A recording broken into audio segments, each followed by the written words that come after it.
When we hold on to grievance and pain from the past, we keep ourselves from being able to really move into our fullest expression of self. We need to practice forgiveness from the soul recovery perspective, dissipating the energy and releasing the past for good. If you're interested in this profound transformation, I invite you to join me in Colorado the weekend of June 8th and 9th to have an incredible experience with others on this same soul recovery journey. 2 full days of immersion in the soul recovery process where you will indeed leave transformed. You will be able to truly let go of these old pains and step into a new way of being. Check out the show notes for a coupon code and how to register. I just celebrated my 53rd birthday. I'm so grateful for everything that's happened in my life that has helped lead me to this place I am right now. And part of that has been childhood trauma. Part of that is recognizing and looking at the parts of us that have experienced trauma all throughout our life, not only as children, but all throughout our life, and how those moments, those experiences have set up patterns in us that keep us from feeling that pain. And I recently went through an experience of doing some of the work that I actually do with you as clients, and were able to do it for myself. And it was a really powerful experience of looking at a particular memory from my childhood and the freedom that I felt from being able to see that in this new way and to give it kindness and tenderness, to allow it to let go, to allow those old patterns that no longer serve me to be released, to step into my fullest, most centered, most resourced, and spiritually true self. Enjoy the episode. My name is Reverend Rachel Harrison, and this is the Recover Your Soul podcast, a spiritual path to a happy and healthy life. I started Recover Your Soul after having profound changes in my life from my recovery of alcoholism, control addiction, and codependency. I was guided to share the tools and principles of spirituality and soul recovery to help others transform their lives as mine was transformed. For us to overcome external circumstances, we must first turn the attention to ourselves, focusing on inner change. Positive results in our lives will follow. As a spiritual coach, I can support you on your path to make deep and real changes that will bring you a life of peace, happiness, connection, and abundance. Visit the website recoveryoursoul.net to book coaching sessions, read the blog, listen to some of my original music, and subscribe to receive email updates. I think of Recover Your Soul as a community. Follow us on social media, join the private Facebook group, and even our monthly soul recovery support group on Zoom to support each other and connect. For an extra episode each week and to support the podcast, become a Patreon member or subscribe on Apple Podcasts. Together, we can do the work that will recover your soul. For this episode, I just thought I'd reflect a little bit on my birthday and my life and share my insides with you. I just turned 53 on January 11th.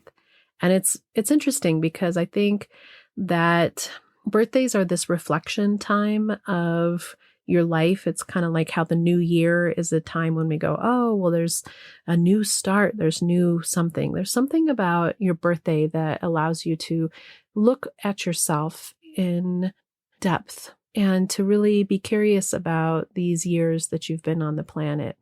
You know, recently I did a workshop, and it was so interesting because it was something that I really wanted to get in touch with, this deeper inside part of my inner child, my memories, my patterns. Where did maybe some of these patterns come from? And it really gave me a lot of time to really reflect on growing up in my childhood. And although my parents weren't alcoholics, there were behaviors and personality styles that affected me in some of the same ways that we do when there's addiction. And I can't really name anything that is specific, except that I was given the role at a very young age to be good, to be more adult than to be child. One of the stories, and it's no judgment when we do these reflections on our younger lives, we're not wanting to make judgment, and we're not wanting to say, oh, our parents did a good job here or a bad job here. We're wanting to just look at it with curiosity, with an openness, without having to label it, to just feel the feelings, to just have awareness of our own experience in it, not having to say, oh, we're claiming this as a victim place, or that we're claiming it as something that someone did to us. These are all human beings. These were young people having children. It's so fascinating that we have these super high expectations of our parents, when the truth is they were just young people trying to figure it out too. My mom was 23. My dad was 30. They're just being young people. And I see that now at 53, and I look at my life and thinking about how I had my kids at 26 and 29. And at the time, it felt like I was so mature and I sort of knew what I was doing. And I look back now and think, I had no clue who I was or how I fit into the world. So when I go back and I look at my childhood, and I'm using these tools of awareness and kindness and deep compassion for myself, deep compassion for my heart. And I look at this younger aspect of myself that I had the gift of being able to look at and be led to in the workshop that I did. What I see is a little girl that had experiences that weren't traumas with the big T. I'm very fortunate to have not had to go through a lot of the things that I hear stories about of other people, or that I'm working with the people who have coaching with me. And my heart just aches for how much harm and hurt happens to us as children. And unfortunately, it's part of the journey. But what I recognize is that it doesn't need to be a comparison of my childhood was so much worse than yours, or I can't feel my own feelings because it wasn't as bad as what I saw somebody else experience. That's diminishing our own experience. And we each feel what we feel with depth and with all of what comes with being human. So it's not about being less or more than someone else. It's about the fact that we all go through these feelings, these situations, these experiences throughout our whole life that affect us and set up our patterns, set up the way that we interact with other people, how we interact with ourselves, whether we feel open, whether we feel closed. So as I touched on this memory of myself getting in trouble, and I am terrified of getting in trouble. It's actually a word that is so interesting, the being in trouble. What I remember is that my parents didn't argue. There wasn't a lot of emotion in my house, actually, kind of one way or the other. My parents were hippies in New Mexico, and my dad was a musician, and he wasn't home very much. He was out being a musician, having gigs, and staying at places. I don't really remember him being around much. What I remember is that it became really clear really early that I needed to just take care of myself, play with myself, make my own way of entertaining myself. I played outside a lot. We were fairly poor, so I didn't have a lot of toys, but I remember having a few dolls, and I remember asking my mom to play with me sometimes, and she was always too busy doing something else. And maybe that was not true, but that's what my memory is. Again, isn't it interesting? I catch myself not wanting to judge her, because we're not here judging. We're just feeling what we felt, what was my experience. So I have this memory of being in trouble when I was little, that my mom was making a gift for my dad, sewing a shirt for my dad, and it was supposed to be a secret. And before I did this workshop, I knew that I had this memory, and I knew that this was a foundational memory of why I'm afraid to get into trouble, and that I had shared the secret with my dad, and it had been a big deal.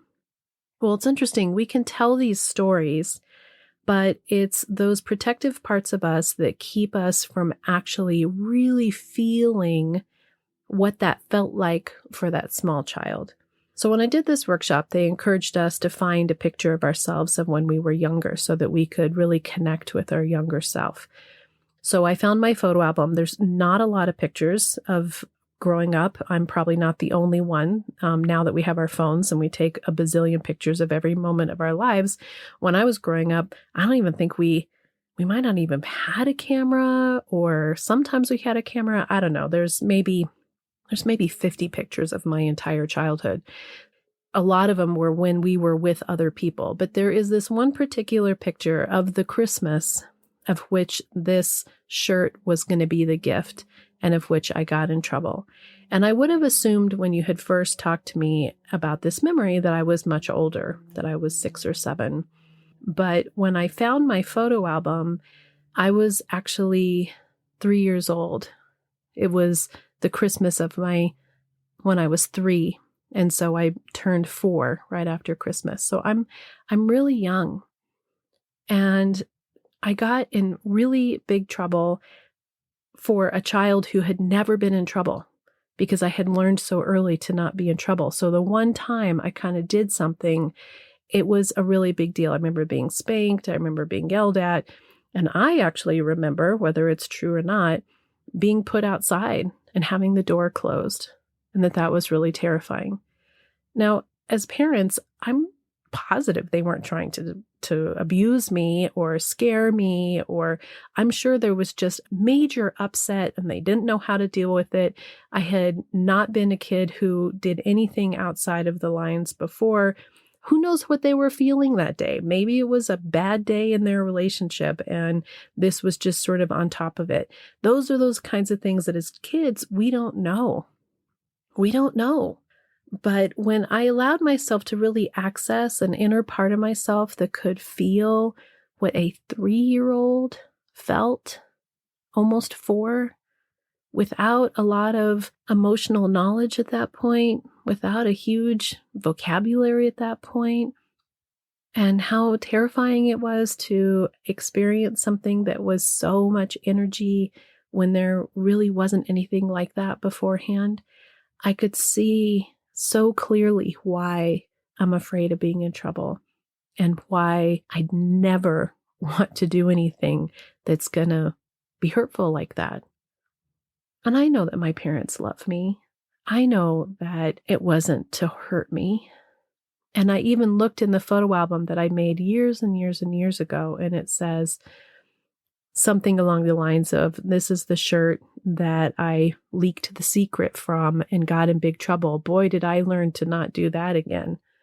Wow, that statement is said so simply, but that is the foundation of my belief system.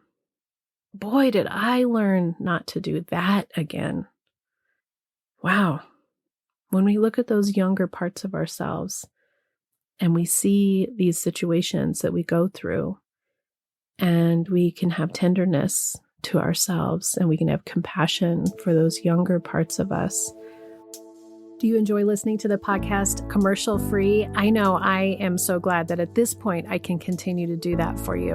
And one of the reasons why is because this is a self-supporting podcast. Thank you so much for listening. Thank you so much for being part of the community. The way that you can help support this podcast and community is by going to the website and pressing the donate button, whatever feels right to you. Each donation makes such a big difference and really helps. The other way that supports the podcast, but mostly is here to support you, is to book coaching sessions with me. I can help you with spiritual coaching, with life coaching, whatever it is on your soul recovery journey that is going to help lead you to your best and truest and most fulfilling you. I want to help you release all that no longer serves you, to let go of the past, to open up to new ways of being, releasing all those old patterns and discovering the truth of who you are.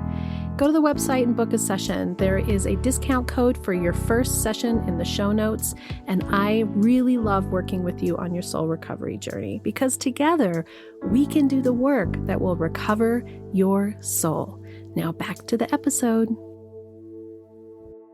There's so much freedom that happens. And I've already been working so hard in my soul recovery of letting go of those younger parts of me that are afraid and getting better at standing in my adult, fully embodied, fully resourced, spiritually centered self, that I don't have to be afraid of getting in trouble. But when I could see that particular memory so clearly, I had so much more awareness of why I shut down, why I'm afraid of conflict, why I have tried to be such a quote unquote good, perfect person, and why, when things got so unmanageable in my life, when the kids got to a certain age and Rich and I were going through what we were going through, why I used alcohol to check out. I literally couldn't handle it. I couldn't handle it. So when we have this compassion for ourselves and we can see those places and we can do it from a place that is not holding on to resentments or grievance or judgment, we can have a tenderness that allows it to let it go. I can trust and believe that I am held by a higher power in this moment to move through that feeling, that I can release that from my body, that I can let it go. So here I am reflecting on my 53rd birthday. One of the gifts that I feel like I've received from soul recovery is the ability to not hold so tightly to my past, especially not holding tightly to the pain, but to start to be even more and more present in my current living moment, in this moment right here, right now. And how do I feel right here, right now? What is this embodiment of myself? Can I allow myself to actually feel? Is it okay to not be holding on to pain from the past? And I kind of feel like I look back on my life and there's just been so many different chapters, so many different levels of who I am and what I learned about myself, and moments where I really was so ecstatic with a new thing that I learned, and that was just part of my puzzle. I'm just putting this huge puzzle together. And each time there's a new beautiful facet, a new beautiful piece that is being put into the wholeness of who I am. And I still don't know what the puzzle is. I still don't know what the end result is going to be. But I'm enjoying more and more the awareness that each one of these things that I went through, each one of these markers in my life was essential for me to be who I am.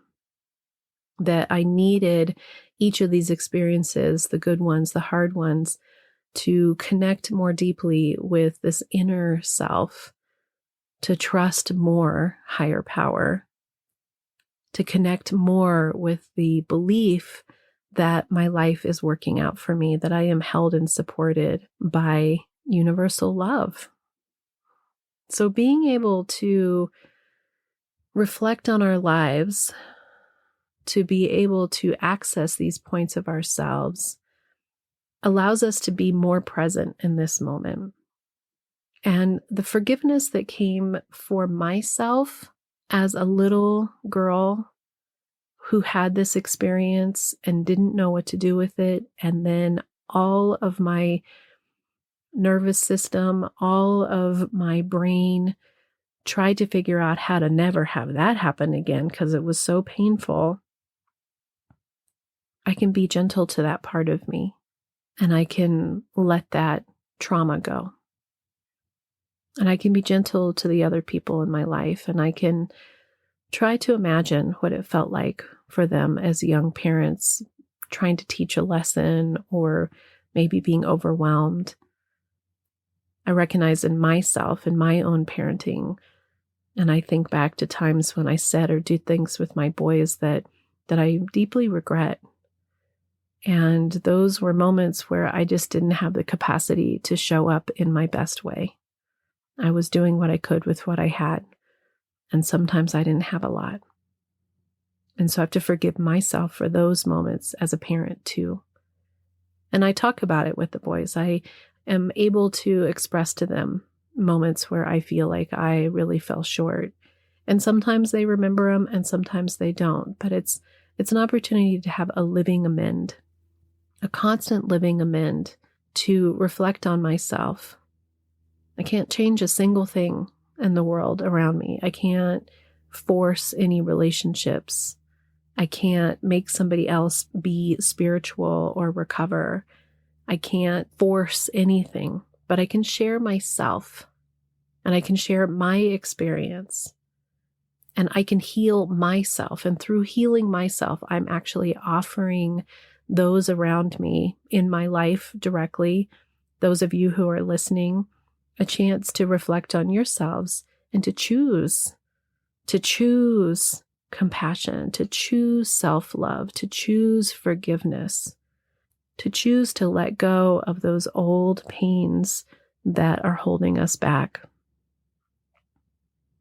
And being able to see so tenderly and clearly that younger part of myself, that little girl, allows me to not have her be the one that shows up when I'm in trouble. And let her know that she's safe, she's okay, and that I, as an adult woman, a 53 now-year-old woman, I can handle it.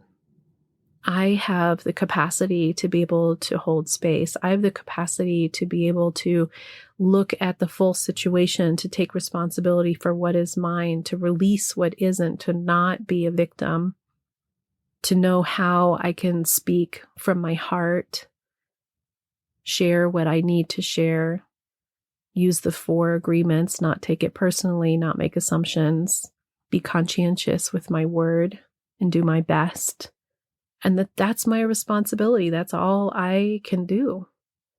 And that the rest is not mine to hold.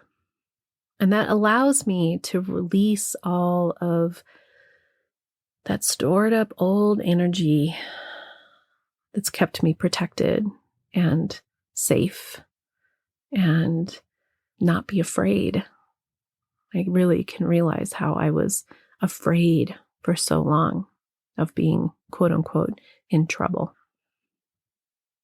We can't really see our lives with the width of who we are, I think, at times, because we're just so in it.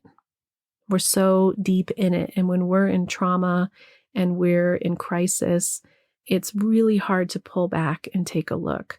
And so when we are in those parts of our lives, it's even more important to utilize the foundations of soul recovery to let go of what is not yours to be responsible of, to notice where you're powerless, to accept that and see that as a gift, to believe that there is a higher power that can help you, to reach out to that higher power, to turn it over, to begin to really turn the attention to yourself, letting go of the belief that somebody else's change in their life will bring you happiness, peace, and to do the inner work of calming yourself, being compassionate to yourself, being kind to yourself, healing yourself.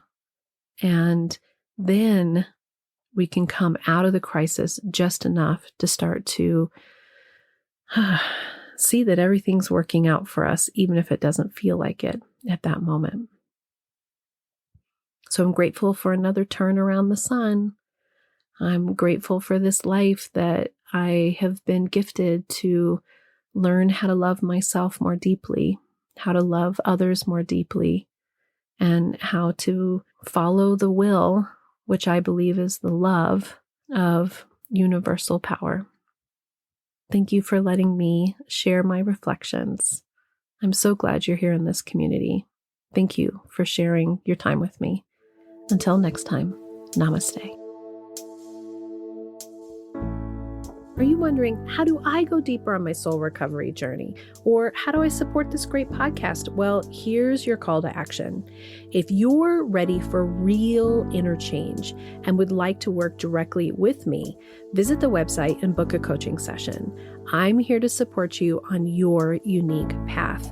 I'm here to help you let go of the past, to deepen your connection with higher power, whatever that is for you, and then to discover and step into a happy and healthy life of your making. You can also become part of the Soul Recovery community. One way is to join the support group. It's the first Monday of every month. It's on Zoom from 6 to 7 p.m. Mountain Time, and you can register on the website and get your Zoom link. It's the same link every month. We're also on social media. Of course, there's Facebook, Instagram, TikTok, YouTube, and now even Insight Timer. Yes, lots of ways to connect. There is even a private Facebook group that will allow you for more communication and conversation about soul recovery with your community. If you would like an extra bonus episode every Friday, you can become an Apple Podcast subscriber or choose your tier level of giving on Patreon.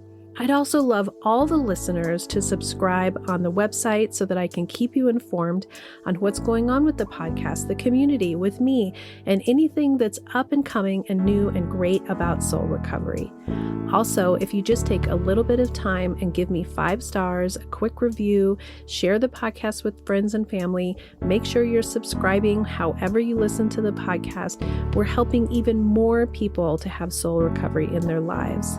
If this podcast is providing you spiritual nourishment and inspiration, thank you for going to the website, pushing the donate button, and giving whatever feels right to you. It means so much to me because I have this mission of sharing soul recovery with the world, and your donations, your bookings, your subscriptions, everything that you do to be part of this community is making all that happen. Together, we can do the work that will recover your soul.